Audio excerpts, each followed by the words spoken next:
Chapter 3. Who moved the ground? The birds did not stop their spiraling over the city as Cal approached. For every one that flew off, another 3 or 4 joined the throng. The phenomenon had not gone unnoticed. People stood on the pavement and on doorsteps, hands shading their eyes from the glare of the sky, and stared heavenwards. Opinions were everywhere ventured as to the reason for this congregation. Cal didn't stop to offer his, but threaded his way through the maze of streets, on occasion having to double back and find a new route, but by degrees getting closer to the hub. And now, as he approached, it became apparent that his first theory had been incorrect. The birds were not feeding. There was no swooping nor squabbing over a 6-legged crumb, nor any sign in the lower air of the insect life that might have attracted these numbers. The birds were simply circling. Some of the smaller species, sparrows and finches, had tired of flying and now lined rooftops and fences, leaving their larger brethren, carrion crows, magpies, gulls, to occupy the heights. There was no scarcity of pigeons here either, the wild variety banking and wheeling in flocks of 50 or more, their shadows rippling across the rooftops. There were some domesticated birds too, doubtless escapees like 33. Canaries and budgerigards, birds called from their millet and their bells by whatever force had summoned the others. For these birds being here was effectively suicide, though their fellows were at present too excited by this ritual to take note of the pets in their midst. They would not be so indifferent when the circling spell no longer bound them. They would be cruel and quick. They'd follow the canaries and the budgerigards and peck out their eyes, killing them for the crime of being tamed. But for now the Parliament was at peace. It mounted the air higher, ever higher, busying the sky. The pursuit of this spectacle had led Cal to a part of the city he'd seldom explored.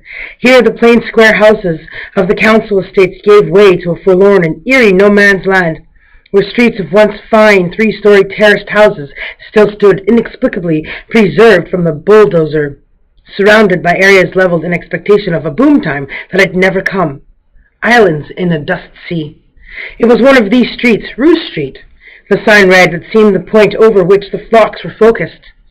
There were more sizable assemblies of exhausted birds here than in any of the adjacent streets. They twittered and preened themselves on the eaves and chimney tops and television aerials. Cal scanned sky and roof alike, making his way along Roost Street as he did so. And there, 1,000 to 1 chance, he caught sight of his bird, a solitary pigeon dividing a cloud of sparrows. Years of watching the sky, waiting for pigeons to return from races, had given him an eagle eye. He could recognize a particular bird by a dozen idiosyncrasies and its flight pattern. He found 33, no doubt of it. But even as he watched, the bird disappeared behind the roofs of Roost Street. He gave chase afresh, finding a narrow alley which cut between the terraced houses halfway along the road and led on to the larger alley that ran behind the row. It had not been well kept. Piles of household refuse had been dumped along its length. Orphan dustbins overturned, their contents scattered.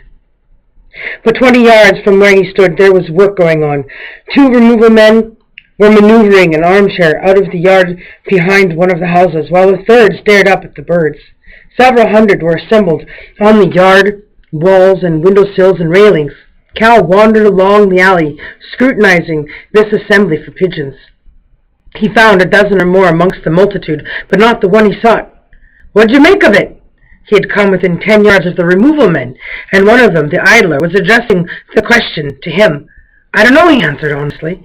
"Maybe they're going to migrate," said the younger of 2 armchair carriers, letting drop his half of the burden and staring up at the sky. "Don't be an idiot, Shane," said the other man, a West Indian, his name Gideon, was emblazoned on the back of his overalls. "Why'd they migrate in the middle of the fucking summer?" "Too hot," was the idler's reply. "That's what it is, too fucking hot. It's cooking. The rain's up there." Gideon had now put down half of the armchair and was leaning against the backyard wall, applying a flame to the half-spent cigarette he'd fished from his top pocket. "Wouldn't be bad, would it?" he mused. "Be a bird, getting your end away in all spring, then fucking off to the south of France as soon as you get chill on your rocks. They don't live long," said Cal. "Do they not?" said Gideon, drawing on a cigarette. He shrugged. "Short and sweet," he said. "That'd suit me." And plucked a half-dozen blonde hairs of his wee mustache. "You know something about birds, do you?" he said to Cal. "Only pigeons." "Race 'em, do you?" "Once in a while." "My brother-in-law keeps whippets," said the third one. The other, he looked at Cal as though this coincidence version of miraculous would now fuel hours of debate, but all could think to say was, "Dogs?" That's right, the other man told that they were of one accord. The issue, he's 5. One died. Pity, said Cal. No, it was blind in one eye and couldn't see in the other. The man thawed at this observation, which promptly brought the exchange dead halt. Cal turned his attention back to the bird and grinned to see there on the upper window ledge of the house bird. I see him, he said. Gideon followed his gaze. What's that then?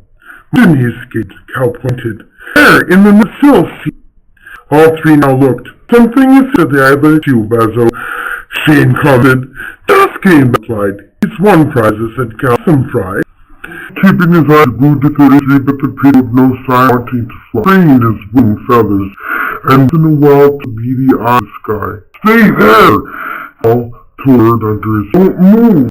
Then, to get all right if I try and kill him?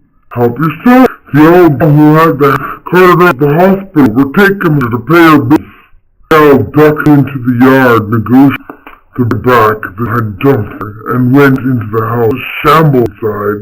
If the occupant had ever owned anything since it had lost and removed, few pictures hanging were worthless, but it was old enough to back into fashion. The rugs and curtains which they were for the incinerator, the walls stained by measures of soak, its circles that sadly shelf stacked the tight old wax and hanging from them. He made it through the wonky dark into the hall, and seemed just as spiriting. He looked up and everywhere was well. The crumbs. It was a tree. And black by side with the same